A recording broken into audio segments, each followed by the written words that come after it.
Hello बच्चों, अब हम बढ़िया रहे हैं एक्सरसाइज नंबर 7.1 का क्वेश्चन नंबर 6 का part second. First part clear करवा दिया था यहाँ पे। सेकंड पार्ट में क्या है, हमें बताना है कि क्वाड्रेटरल कौन सा है। तो सेकंड पार्ट में हमें दे रखे हैं ये यूनिट दे रखी है। अगर हम लेते हैं, जैसे मानो एक रेक्टेंगल लेते हैं ए बी सी डी, मतलब एक क्वाड्रेटर लेते हैं ए बी सी डी। अगर इसकी सारी साइड बराबर आ जाती है तो ये स्क्वायर के लिए एलिजिबल हो जाएगा। अगर कोई भी साइड बराबर नहीं आती तो उसे हम एक रेगुलर क्वाड्रेटरल कह सकते हैं। तो ठीक है, देखते हैं। इसमें हमें दे रखे हैं -3.5, 3.1, 0, 3.1, 0.3 और -1 और -4 का दे रखा है। नेक्स्ट पेज पे इसको हम सॉल्व करते हैं।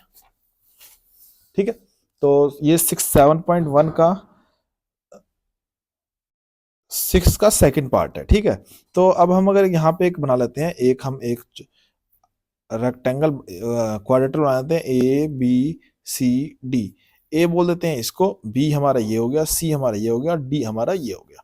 अगर मैं ए बी निकालता हूँ, हमें डिस्टेंस निकालना है। ए बी का डिस्टेंस, फिर बी सी का डिस्टेंस, फिर सी डी का डिस्टेंस, फिर ए डी का डिस्टेंस। अगर ये सारे डिस्टेंस हमारे किसी भी एक रेक्टेंगल या स्क्वायर को के जो टर्म्स होती हैं उसको कंप्लीट करता है तो हम कह सकते हैं कि हाँ ये एक स्क्वायर है या रेक्टेंगल। अगर नहीं करता तो हम कह देंगे रेगुलर एक क्वाड्रेटरल है। ठीक है, तो देखते हैं। हमें हमें पता है डिस्टेंस फॉर्मूला क्या होता है। डिस्टेंस फॉर्मूला हमारा होता है √x2 माइनस x1 का स्क्वायर प्लस में y2 माइनस y1 का स्क्वायर। ठीक है, तो सबसे पहले निकालते हैं ए बी की वैल्यू। ए बी की वैल्यू √ डाल देंगे, इसी फॉर्मूले के अकॉर्डिंग पुट करते हैं। ए ये है, बी ये है, तो ये हमारा 1 है।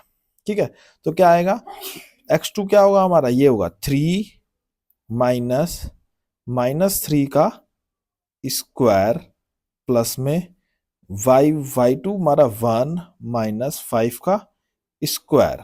ठीक है, आगे सॉल्व करते हैं। इसको क्या आएगा हमारे पास, जब इसे सॉल्व करेंगे तो हमारे पास हो जाएगा, ये हमारा सॉल्व होगा 3 और माइनस माइनस +3, तो √3 प्लस 3 का स्क्वायर प्लस में ये हो जाएगा हमारा -4 का स्क्वायर।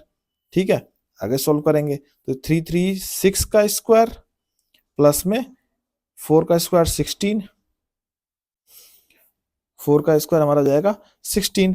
अब ये 6 का स्क्वायर जब करेंगे तो हमारा क्या हो जाएगा, 6 का और 36 प्लस में 16। इसको सॉल्व करेंगे 36 और 16 कितना होता है, √52, और 52 को हम लिख सकते हैं 2√13। ये हमारा निकल गया ए बी।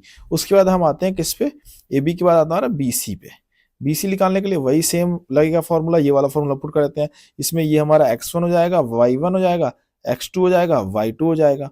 तो सबसे पहले तो लेते हैं 0 माइनस 3 का स्क्वायर प्लस में 3 माइनस 1 का स्क्वायर। आगे सॉल्व करते हैं, 0 माइनस 3 -3 का स्क्वायर प्लस में ये हो जाएगा हमारा 2 का स्क्वायर। आगे सॉल्व करेंगे तो क्या हो जाएगा, 3 का स्क्वायर जब करेंगे तो क्या आएगा 9 प्लस में 4, ये हमारा आ गया √13। ठीक है, ये देख रहे हैं दोनों चीजें अभी अलग अलग आ रही हैं। इसका जो आंसर आया, पहला आया हमारा इतना, दूसरे का आया इतना। ठीक है, तीसरे पे चलते हैं। उसके बाद आएगा सी डी निकालना है। सी डी निकालना है, सी डी निकालने के लिए वही लिखेंगे सी डी। सी वाले को मान लेंगे x1 y1 और डी वाले को मान लेंगे x2 y2।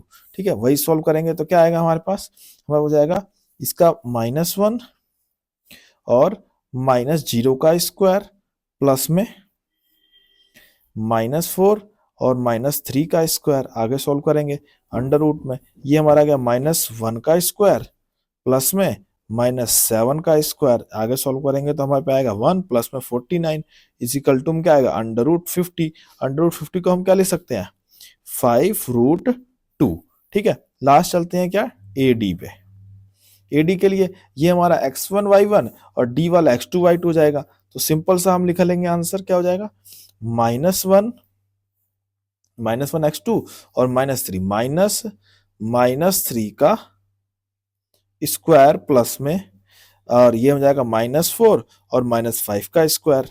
आगे सोल्व करते हैं, आगे सोल्व करेंगे तो क्या आएगा, -3 -1 प्लस 3 का स्क्वायर प्लस में -9 का स्क्वायर। सोल्व करेंगे तो ये हो जाएगा हमारा 2 का स्क्वायर प्लस में माइनस 9 का स्क्वायर, आगे सोल्व करते हैं। ये हमारा हो जाएगा 4 प्लस में नॉनिम 81, ये हमारा आ गया कितना 85, अंडर रूट 85। तो ये इतना रह जाएगा। अब हम देखें कि A B not equal to है किसके, बी सी के, और B C not equal to है किसके, सी डी के, और C D not equal to है क्या, ए डी के। मतलब इसमें चारों में से कोई सी वैल्यू आपस में मैच नहीं हो रही, इक्वल नहीं आ रही। 2/3, 2 अंडर रूट 13, 13, 5/2, 18, 5। तो हम क्या लिख सकते हैं, so it is a regular quadrilateral. ठीक है।